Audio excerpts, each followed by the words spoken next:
Okay, so I wanted to explain this because this has been an issue in each of the classes of 412 I've taught so far, and it's understanding the relationship between the part correlation and the partial correlation. Okay, so the part correlation, and just ignore what's up here, it doesn't matter. The part correlation is looking at how much variance can only be explained by the first IV, or independent variable, divided by the total variance of the dependent variable. So in this case, the total variance of the dependent variable is in black, and IV1 is red, IV2 is green. And so what we're doing to get the top of this equation, the variance which can only be explained by the IV1, is taking the variance that is overlapping with the dV and then minusing out this variance that can be explained also by IV2, this overlap here. So we already have the blue area. That is the variance that can only be explained by the IV1.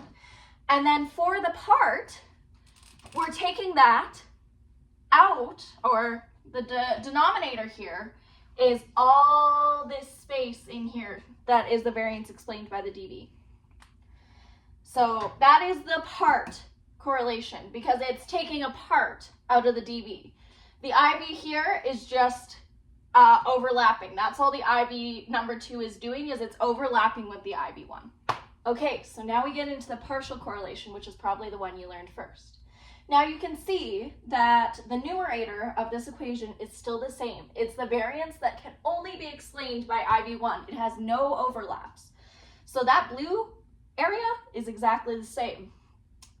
But to have a different number, or a possibly different number, the denominator has to be different. So now the denominator has changed to the leftover or unexplained dependent variable variance.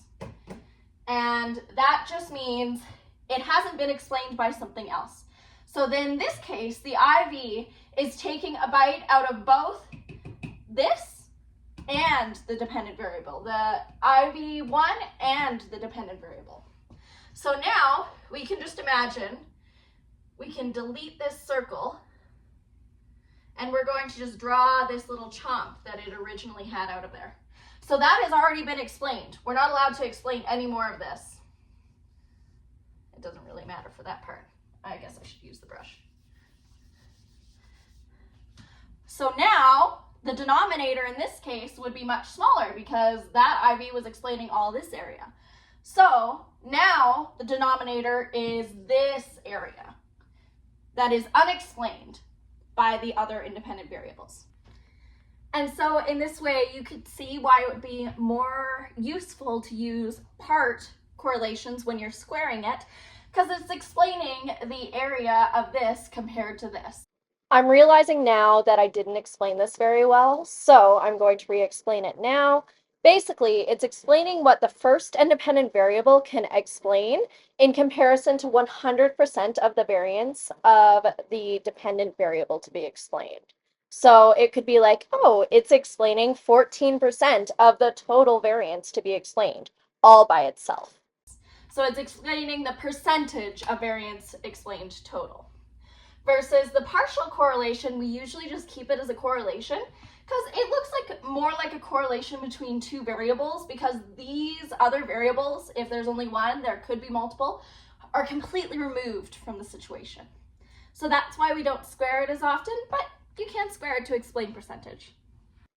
And I'll expand on this again as I realize it wasn't all that clear. But now for the partial correlation, if you square it, the percentage being explained is the percent of the variance which is not explained by other variables that the independent variable that we're looking at can explain. So maybe if we had 14% before, we can explain 60% of the unexplained variance from the dependent variable.